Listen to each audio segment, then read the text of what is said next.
Well, I have a story for you. This is a prime reason why I always say stay out of the banksters' system. Their markets, their stocks, all that crap. There's stock markets. Get out and stay out. The risk is not worth it. And I always say, but my friend, he made a killing. The guy's set for life. He's always done well. That is the exception to the rule. Most everybody, like a casino, gets wiped out. The house always wins, right? So here's a perfect story, which happened a few days ago, mind you. I saw it. I've been waiting to hear some news. What caused it? How did this happen? The British pound, right? That was what it was, the British pound from Bloomberg. Flash crash of the pound baffles traders with algorithms being blamed. We're baffled as traders. It was fine. It was going around smoothly, and then wham! Waterfall straight down. No buys. No buys, just pure sell straight down. It was $1.26 in U.S. dollars. That's what the pound is worth. $1.26 down to $1.20. So you say, it's just 6 cents. My friends, 6 cents in the world of currencies is massive, is huge. Especially when you're talking about a dollar or 100 cents. In this case, 126 cents, down 6 cents. That's a large move. As I said the other day with Deutsche Bank, they were down 10% Thursday. Everybody wakes up Friday, guaranteed there's going to be a ton of people shorting it. Oh my God, it's raised up 13%. It's up 13%. And what did I see today earlier? Which is actually the day before today, since you're seeing this video the next day. Deutsche Bank stocks were actually up a little bit, 1 point something percent. On the news, CEO John Cryan has come back without a deal with the Department of Justice to settle. The Department of Justice still wants $14 billion, apparently. They thought they'd get him down to $4.5 billion. Rumor came out, a week and a half ago. Oh, they reached a deal for $4.5 billion. It's just a rumor, excuse me. Nope, never mind. Markets Friday, they loved it. 13% up. We love it. Monday, reality hits.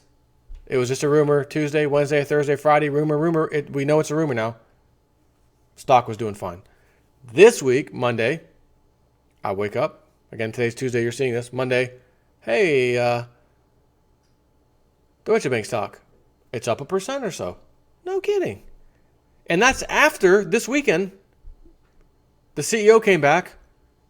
No deal. Deal or no deal, Mr. Cryan? No deal. That should have made the stock crash. Period. Regain where we left off on Thursday, 10% drop. Have a nice day. Instead, what do we see? Deutsche Bank stock rallies 1%. What kind of world, or what is this? If this is not blatant to people that all of these markets are completely rigged, I don't know what is. Which should also let you know, well, if that's the case, it actually said it dropped down to $1.18. It was $1.26, dropped to $1.18. So we're about 8 cents down on that pound. So the question is, who did the waterfall sell off, and how is there no buyers all of a sudden? What that tells me is maybe the rigging mechanism broke for a split second. Maybe they had an internet outage. Oh, our systems are down. We can't rig. Get the backups going immediately. Drops 8 cents, jumps right back up. I want to just show you this chart. Let me switch over. Because if you see this chart right here, this is when it happened. $1.26 drops down to $1.18 again. Is what they said. That this chart to me says $1.20, but whatever. The article says 118. And you see the straight line right here? This is straight up and down. That means there's no buyers. It is just straight down. And when it hits this price, $1.20, it jumps right back up instantly almost touching $1.25. So it's almost back 1 penny off to 126. A little bit of volume up and down, whatever. Settles around $1.24.5. Then we got a little down movement, back up, whatever. This can't just happen. Oh, if someone fat fingered it. Remember that one? Did anyone remember that one a few years ago? The fat finger 1,000-point drop on the Dow. Wasn't that in 2010? Oh, we think someone fat fingered. I'm sorry. What the hell's a fat finger? What does that mean? You got fat fingered? What is that? No, I actually meant to press a button on my keyboard to sell a few of this particular stock. And when you fat finger something, you press like a button next to it, or you fat finger a few times and add some zeros to that. And, 1,000 shares being sold turns into 1,000,000 shares being sold on accident. That's how you fat finger. In other words, it's pure trash. It's the most ridiculous thing you've ever heard of in your life. Don't listen to it. It's nonsense. They're giving you some BS. How many people who were playing the Forex market and had anything to do with this stock, the sterling, pound sterling, got absolutely crushed? Because again, on that, let me pull the chart up, pull it back up. Because on this chart, what this shows you is if you were in at $1.26, and let's say you have a stop put in place at $1.25, the stops are triggered. In this instance, is what you see here in this chart. They're triggered, but there's no buyers. So the trigger means nothing. There has to be buyers for your trigger to actually happen and actually sell off your position. So what this is $1.25 triggers are triggered. Your stops are triggered. $1.24, $1.23, $1.22, $1.21, $1.20. Your account has now been completely cleaned out. Oh my God, what just happened? And then instantaneously, after you being crushed, instantaneously it goes back up to about $1.25 to where your stops were. You would think, oh, my stops were at that price, so I'm good. No. Your account was liquidated automatically at $1.20 when they finally found a buyer. Sorry about that. And you're going to argue, within like freaking milliseconds it seemed, it had already bounced back up. A few seconds later, it bounced back up to the safe zone. My account should be back intact and good. Sorry, sir. Your stops were triggered. It was $1.26. It went down to $1.20. Again, Bloomberg saying $1.18. We found some buyers, so it's out. It's gone. It's gone, and it's gone. Like South Park said, and it's gone. But I just gave you $100 to put in my bank account. I'm sorry, young man. Only customers that have money in their accounts are allowed here. Next customer, please. Right? Oh, I'm sorry, sir. Only customers that have an active account in our trading platform are willing to get technical support. Next customer, please. You're cleaned out. That's how that went. So I got an email from somebody. Barry. Not Barry Obama. Not Barry Soetoro Obama. Different Barry. Hey, JSNIP4. Wish I heard about you years ago. I think I'm down about 500,000 thanks to the club. I have precious metals now, though, so not too late. I hope these monsters get crushed one day. Thanks for your channel. Barry? Barry, baby. Listen, it gives me great pleasure to try to inform people about these kind of things. Fat finger, Dow Jones dropped 1,000 points, fat finger. And in this article, by the way, I believe that word was in here. Oh, yes, it is. Who's quoting this? I'm not sure who's quoting this, but it's a quote. We'll probably never know why it actually sold off, if it's a fat finger or just algos, said Ryan Meyerberg, a portfolio manager at Janus Capital in London. There's no doubt that there's an electronic component to it, end quote. There's an electronic component to it. That's how the markets are rigged. Period. You don't walk into some exchange and the guys are, doing this, on the phone, 5 phones, right? Sure, they have a little bit of that in Wall Street, but you join E-Trade, join Options Express, join whoever, open an account. We'll leverage it for you 10 to 1. Just come up with 10% of the funds needed for a full-size contract. We'll lend you the rest. But be warned, if you're betting on the pound sterling and it's $1.26 and the club does something and it drops it down to $1.18, 19, 20, your account's cleaned out and you're probably going to get the margin call of your life. Quite possibly. So, the EC, what was that, is looking into it, the ECB, some crap. I read it somewhere on this damn article. The ECB said they're going to central bank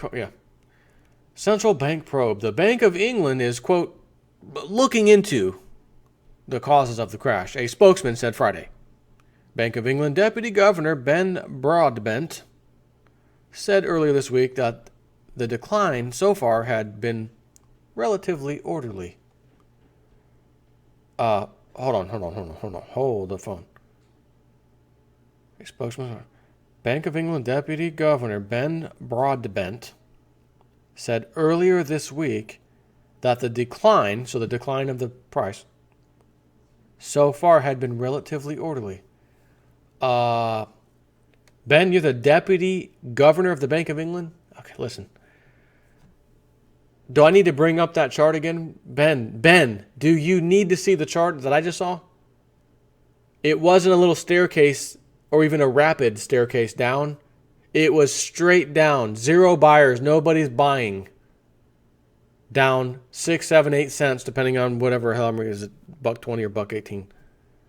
And again, in Forex markets, now you might find something that's, 2,000 of some currency to the United States dollar. And it moves 6 points. So 1,000 went down to like 994. That's nothing. That's nothing. There's nothing to see here. That's child's play. That's nothing. But when you're talking about something in dollar terms, that's $1.26, and it moves 6 cents. It's a big move. That's a large move. And I can't imagine how many people got cleaned out on this. Oh, it's probably algo, or maybe someone fat fingered it. Yeah, that's what it was. Someone fat fingered it.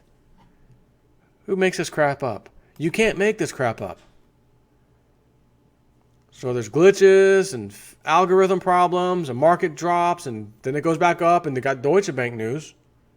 The stock should be about $1 right now. It should be about 50 cents. To be honest with you, to be fair, it should be about 50 cents. And if you were to really look at their books and realize how bad they've cooked them, you would say, that's too much. It needs to be a penny stock all of a sudden, as in 1 penny. And then I'd say, okay, you're right. Let's go look at the other banks, the other 2 big to fails. I'll guarantee they're in the same boat. Once a bankster, always a bankster. Once a cook booker or a book cooker, always a book cooker. That's how they can stay afloat. If they don't cook their books, they're insolvent. And here's a pro, not even a pro tip, just a bonus tip. All banks that come into existence are immediately insolvent. What did you just say? A brand new bank that opens its doors is immediately insolvent. Yeah, let me explain why. They lend out money in a 9-to-1 ratio approximately. So all of us who put our money in that brand new bank, and we've put in $10 million combined, all of our accounts. Brand new bank, we're all here for you, we're cheering for you, you want me to stay around, you're a great bank. $10 billion in all of our accounts combined, that's what the bank has on its balance sheet. But banks don't just sit there and hold money, right? I mean, they got to make loans. That's what they do to make money. They get our money for free, basically, and then lend it out 4, 5, 6, whatever, 8%. But they're going to lend out 9 times what they actually have. So they'll keep, in other words, in that example, $10 million, we're going to keep $1 million on the books. in the safe, so to speak, the vault. The other 9 million, we're going to lend that out. So again, if all the people decided, not even all the people, it only requires 10%. 10% of the people come back, I'm not feeling comfortable with this bank, or I need my money out now. Just some, rough times. I need my money out. Instantly gone. Poof, gone. Because the little nest egg they had, that little 10% that they got to keep in, according to the Federal Reserve, fractional reserve lending rules by the Federal Reserve, you got to keep a certain amount. And if you can't keep that amount, you got to come up with some liquidity. You got to find it somewhere. Right. That, my friends, is why they're insolvent from day one. Now, I guess we can see why the banks wanted to become investment banks. And back before Glass-Steagall, when Glass-Steagall was in place, couldn't do that. You're either a bank or you are completely separate. You're an investment bank, and that's all you do. You can't do both. Bill Clinton, let's help remove that. George Bush, let's ease some stuff, etc. Now we got a problem. Oh, everyone's approved housing. You got it. The biggest loan a person will ever get in their entire life is a house, home loan, mortgage.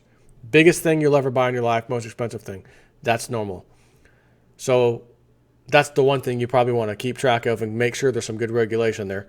Nope.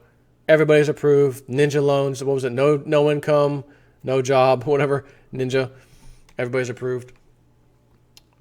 So we have all these things. Deregulation, extremely lax mortgage, give everybody a loan. And then we end up at 2008. And now there's even bigger bubbles than there were in 2008 and prior to 2008. We now have bigger bubbles ready to burst. Can't wait to see how this goes. Take care.